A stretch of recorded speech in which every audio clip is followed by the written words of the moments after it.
Non, vous ne rêvez pas. Nous voici revenus au temps du Second Empire et de la Belle Époque.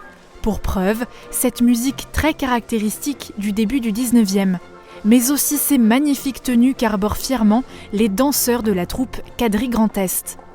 Leur passion, interpréter fidèlement des danses de bal et plus particulièrement le quadrille. Alors les pas de base, c'est la valse que l'on dansait à l'époque, la polka, la mazurka, la polka mazurka. Donc c'est des danses à 2 temps ou à 3 temps. C'est pas très compliqué, ça demande quand même à trouver le temps de répéter, de répéter, de répéter pour avoir dans les pieds le bon tempo pour que ça colle bien sur la musique. Sinon ça devient quelque chose on pourrait éteindre le bouton et n'utiliser que la chorégraphie dans ce cas-là, ça n'aurait aucun intérêt. Ce sont surtout des danses de couple, plus intimistes. Alors le plus gros du travail est de s'accorder. La troupe s'entraîne 1 fois par mois au conservatoire de Sarreguemines où la chorégraphe Anne-Sophie enseigne. Mais dans ce contexte, elle est surtout interprète. J'utilise beaucoup des chorégraphies qui sont des chorégraphies historiques, comme celle que nous avons fait tout à l'heure sur Quadrille Giraudet.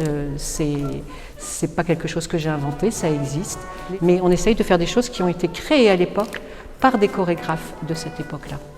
Il m'arrive évidemment d'avoir une envie particulière sur une musique et de monter une chorégraphie. Oui, là je suis chorégraphe, oui. C'est un moment de discipline, mais aussi très esthétique, car on donne une grande place aux costumes recréés à partir de modèles d'époque. Bon, on n'est peut-être pas dans toujours les mêmes tissus, les mêmes matières, mais en tout cas on utilise le même style. Beaucoup de dentelle, de la soie, taffetas, et alors on a plaisir, nous les dames, à se faire pour certaines son costume ou de trouver des couturières qui aiment travailler le costume historique. Et il y en a ici dans la région, il y en a pas loin de Sarreguemines, il y en a sur Strasbourg.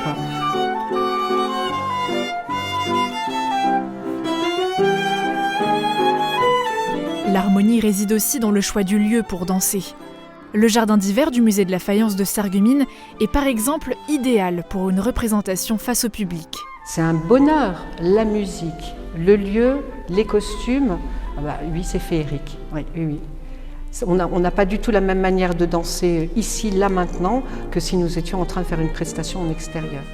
Si la troupe a démarré dans les Vosges il y a plusieurs années, la formation actuelle date de 2016.